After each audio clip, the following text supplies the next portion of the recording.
कक्षा 11 की मैथमेटिक्स की इस क्लास में सभी विद्यार्थियों का स्वागत है।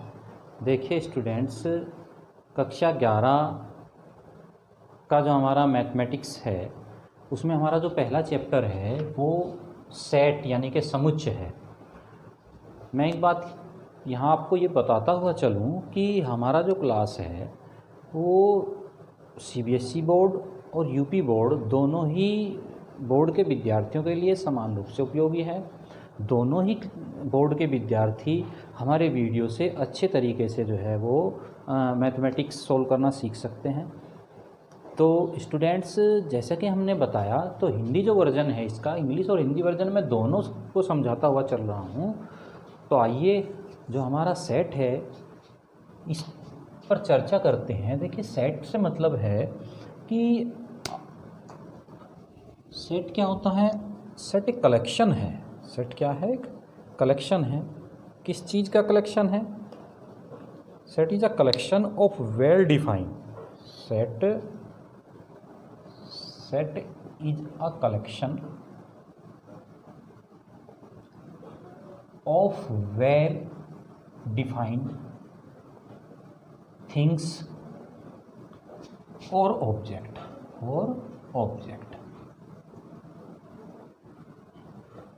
यानी कि सेट जो है वो हिंदी में हम कह सकते हैं कि सुपरिभाषित वस्तुओं का संग्रह। सुपरिभाषित वस्तुओं का जो संग्रह है उसको हम क्या कहेंगे? सेट कहेंगे। यानी सेट जो है वो कलेक्शन है वेल डिफाइंड थिंग्स और ऑब्जेक्ट का, जिसको हम डिफाइन कर सकते हैं। क्या कहलाता है? सेट्स कहलाता है स्टूडेंट्स। फॉर एग्जाम्पल क्या? जैसे कि भारत के प्रधानमंत्रियों का समुच्चय। भारत के प्रधानमंत्रियों का समुच्चय। तो देखिए स्टूडेंट्स, भारत के जो प्राइम मिनिस्टर्स हैं, इंडिया के जो प्राइम मिनिस्टर हैं, उनका जो सेट है वो सेट, यदि मैं ए हूँ और मैं सेट बनाता हूँ तो आप जितने भी प्राइम मिनिस्टर अब तक हुए हैं, चाहे वो अटल बिहारी वाजपेयी हुए हों, चाहे वो इंदिरा गांधी हुई हों, चाहे वो पीवी नरसिम्हा राव हुए हों, कोई भी जो है भारत का प्रधानमंत्री हुआ हो तो आप उन्हें लिखेंगे जो है। जैसे अटल बिहारी वाजपेयी हो गए, आपके नरसिम्हा राव हो गए, आपके जो है क्या हो गए, नरेंद्र मोदी जी हो गए, Narendra Modi and so on, जितने भी अब तक प्राइम मिनिस्टर हुए हैं। और मान लो कि मैं बी को कहता हूं कि आप जो है सेट बनाइए इंडिया के प्राइम मिनिस्टर्स का, जो अब तक प्राइम मिनिस्टर हुए हैं। तो बी जो सेट बनाएगा वो हो सकता है कि बी इन्हें चेंज कर दे कि पहले राव आ जाएं, फिर नरेंद्र मोदी आ जाएं, फिर अटल जी आ जाएं। ऐसा तो हो सकता है, लेकिन ऐसा नहीं होगा कि ये जो कलेक्शन है इंडियन प्राइम मिनिस्टर का, कि ए के व्यू में कोई और हो और बी के व्यू में कोई और हो। ऐसा नहीं हो सकता।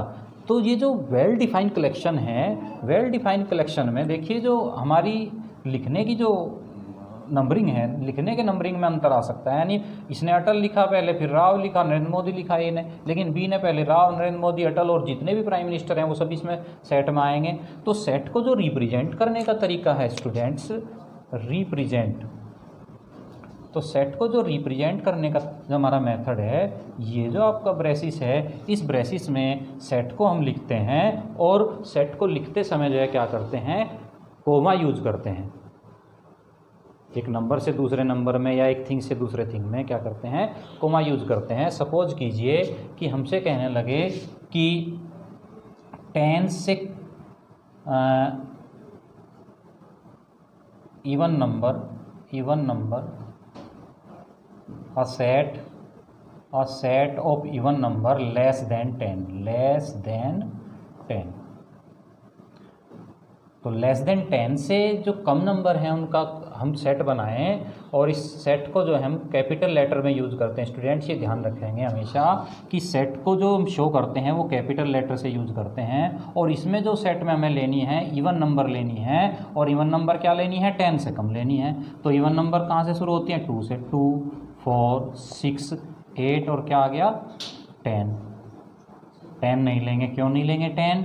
क्योंकि 10 से हमें क्या करना है, कम लेना है, तो 10 इसमें इंक्लूड नहीं करेंगे। और जैसे हमने बताया था कि इनको रिप्रेजेंट करने का जो तरीका है वो ये जो कर्ली ब्रेसिस है इनमें हम नंबर और थिंग्स को रखते हैं और उनको कोमा से क्या करते हैं, सेपरेट करते हैं। और हमने एक बात और भी बताई कि यहाँ पे जो है इनका जो शो करने का तरीका है कैपिटल लेटर से शो होता है। ए से शो करें, बी से करें, सी, तो कैपिटल लेटर से शो होगा। और एक बात और विशेष ध्यान रखेंगे कि इसमें जो आपकी मान लो हम वोविल्स का वो लिखें तो वोविल्स में ए, ई, आई, ओ, यू, तो इसके अंदर जो ब्रैकेट के अंदर जो संख्याएं लेते हैं वो हमेशा क्या लेते हैं, वर्ड लेते हैं, वो हमारा स्मॉल जो हमारे अल्फ़ाबेट हैं, स्मॉल अल्फ़ाबेट में हम लेते हैं। तो उम्मीद करते हैं कि सेट की जो परिभाषा है वो सभी विद्यार्थियों को समझ में आ रही होगी। यदि मैं यहाँ पर थोड़ा सा और हम एक्सप्लेन करें कि सेट को कि वेल डिफाइन हम किस प्रकार करते हैं। देखिए वेल डिफाइन जो कलेक्शन है स्टूडेंट्स वो पर्सन टू पर्सन वेरी करता है, यानी कि मेरी नज़र में जो सेट है वही दूसरे विद्यार्थी की नज़र में सेट है, तो वो जो सेट है वो क्या कहलाएगा, हमारा वेल डिफाइंड सेट कहलाएगा, अदरवाइज वेल डिफाइंड सेट नहीं होगा।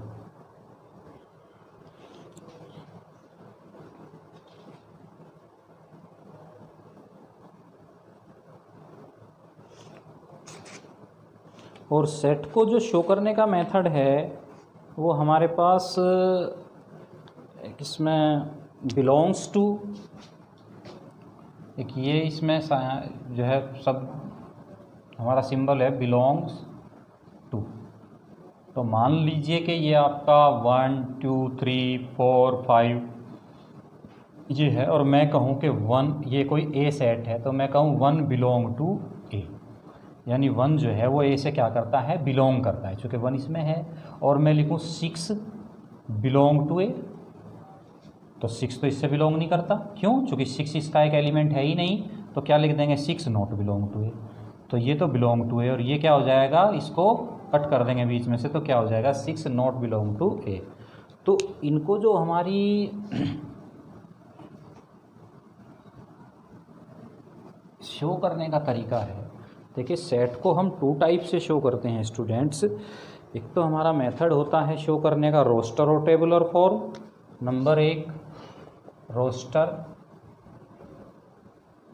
और टेबुलर फॉर्म, यानी कि रोस्टर और टेबुलर फॉर्म जो है हमारा, रोस्टर और टेबुलर फॉर्म को हिंदी में हम तालिका या रोस्टर विधि कहते हैं। तालिका या रोस्टर विधि। तो तालिका या जो हमारी रोस्टर विधि है स्टूडेंट्स, इसमें हम सेट को जो है क्या करते हैं, जैसे ये हमारा ब्रेसिस है, कर्ली ब्रेसिस है, इसमें हम = 2 3 4 5 इस टाइप से लिखें, तो ये 2 3 4 5 जो एलिमेंट हैं वो एक एलिमेंट हैं। तो जो हमारा टेबुलर या रोस्टर फॉर्म है, टेबुलर और रोस्टर फॉर्म में हम जो ऑब्जेक्ट होते हैं उनको कोमा लगा करके लिखते हैं और क्या करते हैं, ये जो हमारा कर्ली ब्रेसिस है इसमें रखते हैं। ये आपका रोस्टर और टेबुलर फॉर्म है स्टूडेंट्स। और दूसरा है आपका सेट बिल्डर फॉर्म, दूसरा है आपका set builder form, set builder. तो सेट बिल्डर जो फॉर्म है, यानी इसको हम हिंदी में कहते हैं क्या, समुच्चय निर्माण विधि। क्या बोलते हैं, समुच्चय निर्माण विधि। समुच्चय निर्माण विधि होती है। तो समुच्चय निर्माण विधि में सेट बिल्डर फॉर्म में हम किस प्रकार शो करते हैं स्टूडेंट्स, देखिए सेट बिल्डर फॉर्म में हम लिखेंगे जैसे A=x, दैट x एक सम संख्या है। क्या है, एक सम संख्या है। तो इसका अर्थ क्या है स्टूडेंट, इसका अर्थ है कि A एक ऐसा सेट है जिसके अवयव, x एक ऐसा सेट है, क्या है x एक ऐसा सेट है जिसमें जिसके अवयव क्या है, एक इवन नंबर है। क्या है, इवन नंबर है। इसका ये मतलब है, यानी कि इसको हम कह सकते हैं कि ये जो सेट बिल्डर फॉर्म है, ये शॉर्ट फॉर्म में लिखने की इसको और एग्जांपल लेके समझाया जा सकता है। जैसे कि हम लिखें कि मान लो A इक्वल टू एक सेट है हमारा 1 4 9 और 16 एंड अप डॉट डॉट, इस तरीके से। तो यदि हम, ये तो हमारा कैसा मेथड हो गया, रोस्टर मेथड हो गया। क्या हो गया, रोस्टर मेथड हो गया लिखने का।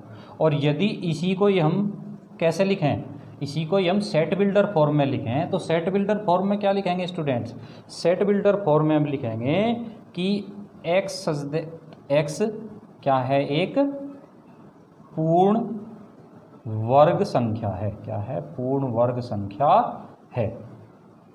यानी कि यहाँ तो क्या लिखेंगे, इवन नंबर, और यहाँ क्या लिखेंगे, परफेक्ट स्क्वायर नंबर। क्या लिखेंगे, perfect square number, perfect square number. देखिए, चूंकि 1 का जो स्क्वायर है वो क्या होता है, 1 ही होता है। 2 का स्क्वायर 4, 3 का स्क्वायर 9, 4 का स्क्वायर 16। तो इसमें जो भी नंबर हैं हमारी वो क्या है, एक परफेक्ट स्क्वायर नंबर है। तो x जो है एक ऐसा सेट है जो परफेक्ट स्क्वायर नंबर का सेट है। तो यहाँ तक जो हमने सेट के बारे में आपको बताया, उम्मीद करते हैं कि सभी विद्यार्थियों को यहाँ तक समझ में आ गया होगा। यदि हमारा जो वीडियो है बच्चों पसंद आ रहा है तो इसे लाइक और सब्सक्राइब करें, दूसरे बच्चों तक पहुँचाएँ। धन्यवाद।